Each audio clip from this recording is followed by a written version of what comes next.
वैचारिक लेखन त्यांनी केलेलं आहे त्या साबळे सरांच्या स्वागतासाठी टाळ्यांचा गजर व्हावा.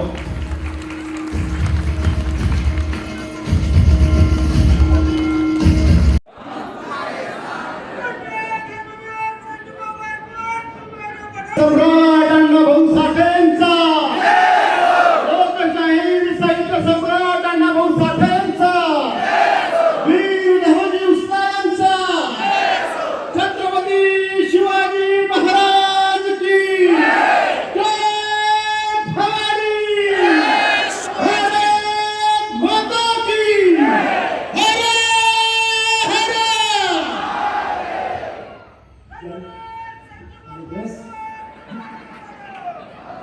त्याला दाद द्यावी. म्हटलं की आता धोके देणाऱ्यांचे डोके फुटतील, धोके देणाऱ्यांचे डोके फुटतील, पण आता शिवसेना फुटणार नाही असं उद्धव ठाकरेंनी संबोधित केलं. हे बघा, त्यावेळेसही शिवसेना फुटली नाही. हा जो शब्दप्रयोग तुम्ही करता तो चुकीचा आहे. त्यावेळेस शिवसेनेमध्ये एका निष्क्रिय नेत्याच्या विरोधामध्ये एकनाथराव शिंदे साहेबांनी उठाव केला आणि तो उठाव म्हणजे परिस्थिती तशी असल्यामुळं तो उठाव यशस्वी झाला. आणि यानंतरही त्यांना समजेल की आता त्यांचे जे काही राहिले जुने लोक आहेत त्यांना थांबवण्यासाठी अशा प्रकारचे वक्तव्य करणं त्यांना गरज आहे. आजही अनेक आमदार अनेक खासदार आमच्या संपर्कामध्ये आहे आणि योग्य वेळी हे लोक दाखवून देतील. कारण की आता सगळे फुसकेबार झालेले. आता मुंबईमध्ये असं म्हटलं जात होतं दोन बंधू एकत्र आले तर मराठी माणूस असू होईल. या बेटच्या निवडणुकीमध्ये तर 80% 85%च्यावर मराठी मतदार होता. त्यांनी भोपळा योगांच्या हातामध्ये दिलेला आहे. आता म्हणून त्यांचे आमदार खासदार राजकीय अपेक्षा असणाऱ्या लोकांच्या सुद्धा पायाखालची वाळू सरकलेली आहे आणि आपापल्या सोयीनं ते पक्ष शोधतात. हो, राहुल गांधी वाद होतोय. सुप्रिया सुळे असं म्हणतात की मांसाहार खाते, मी मटण खाते आणि ते माझ्या पांडुरंगाला चालतं. आता हे बघा, या सगळ्या वारकरी संप्रदायाच्या भावना दुखवण्यासारखा हा विषय. आमचा जो पांडुरंग आहे ते वारकऱ्याचं दैवत आहे आणि आमच्या देशातले लाखो करोडो वारकरी हे मोठ्या भक्तिभावानं विठ्ठलाची पूजा करतात आणि प्रत्येक वारकऱ्याच्या गळ्यामध्येही तुळशी माळ गळ्यामध्ये असलेली असते आणि मांसाहार त्या लोकांना ते लोक कधीच करत नाही. आणि अशा प्रकारचं करत असेल तर त्यांचा विठ्ठल ही उपमा त्यांनी कोणाला दिली, जसे लोक आजकाल कोणालाही उपमा देतात तशी दिली असेल तर माहीत नाही. पण जर त्यांनी आमच्या पंढरपुरातल्या विठ्ठलाबद्दल जरी वक्तव्य केलं असेल तर हा तमाम विठ्ठल भक्तांचा अपमान आहे. आपल्या आरक्षणाच्या मागणीसाठी मुंबईत धडकणार आहेत. नाही, निश्चित त्यासाठी आमचे मुख्यमंत्री फडणवीस साहेब असतील, दोन्ही आमचे उपमुख्यमंत्री एकनाथराव शिंदे साहेब अजितदादा असतील, त्यांची बैठक झाली आणि वारंवार सरकारनं सांगितलेलं आहे की आम्ही यांच्यासाठी निश्चित योग्य तो तोडगा त्या ठिकाणी काढू. आणि काल मुख्यमंत्री हे सुद्धा बोललेलं आहे की या महाराष्ट्रामध्ये ओबीसी समाजसुद्धा एक मोठ्या प्रमाणामध्ये त्यांच्यावर अन्याय होणार नाही आणि मराठा समाजाला न्याय मिळेल अशा प्रकारचा तोडगा निश्चित महायुती सरकार करेल. महाराष्ट्रामध्ये 85 ते मला आता राज ठाकरे देखील पाठिंबा देताना दिसत आहेत. तेही तशा पद्धतीने कार्यकर्त्यांना सूचना देत आहे की आपलं मतचोरी होत आहे आणि सांभाळून राहा म्हणून मतयाची पडताळणी एक प्रकारे पाठिंबा. हे बघा, महाराष्ट्राबद्दलचा बी त्यांनी आक्षेप घेतला.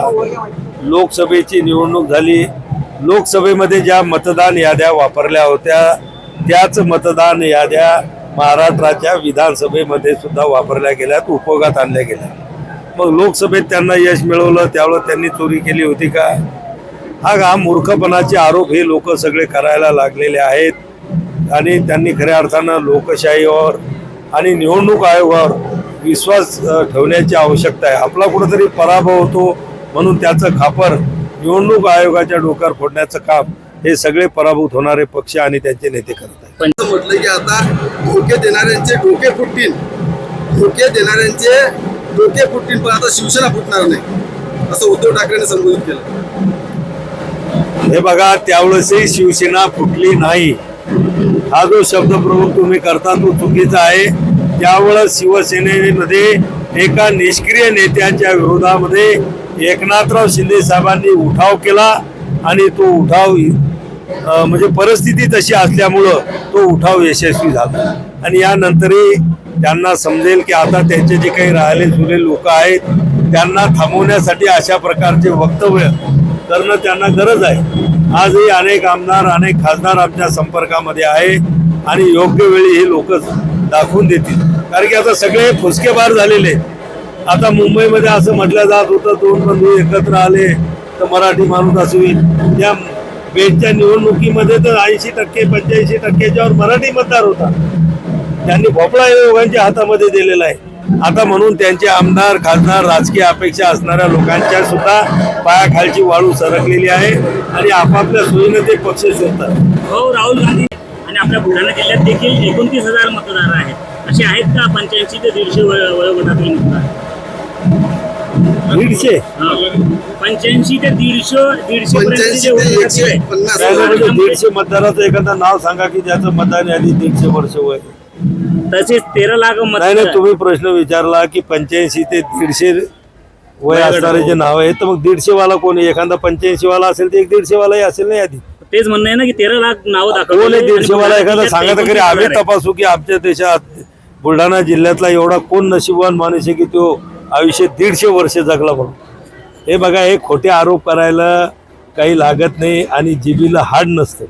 जीभ तुम्ही जशी वळवसाल तशी वळवतात. उद्या तर ते म्हणतील की सगळे मत ज्यांनी स्वतःच्या हाताने निवडणूक बनले. आयोगाकडे त्याची यादी आहे. आम्ही काढली बुलढाणा जिल्ह्यातील. अरे आता हे 150 वर्ष जगणारा माणूस कुठं नसतो. आता एखाद्याचं जर त्या ठिकाणी मिस प्रिंटिंग झाली तर त्याचा दोष काय आपण निवडणूक आयोगावर देणार का? 150 वर्ष कोणी जगू शकते, कोणी मान्य करतं का? ठीक आहे, आपल्याकडे 100 105 106 इतके आयुष्याचे आपण लोक पाहतो, पण उचलली जीवन लावली टाळ्याला केले आरोप. तर आता लोकांना याच्यातूनच समजेल की असे जर आरोप करतील तर लोक समजून घेतील. तो आपल्या आरक्षणाच्या मागणीसाठी मुंबईत धडकणार आहेत. नाही, निश्चित त्यासाठी आमचे मुख्यमंत्री फडणवीस साहेब असतील, दोन्ही आमचे उपमुख्यमंत्री एकनाथराव शिंदे साहेब, अजितदादा असतील, त्यांची बैठक झाली आणि वारंवार सरकारनं सांगितलेलं आहे की आम्ही यांच्यासाठी निश्चित योग्य तो तोडगा त्या ठिकाणी काढू.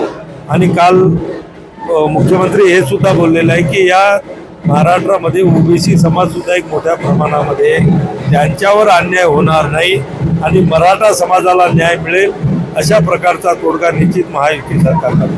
महाराष्ट्रामध्ये 85 ते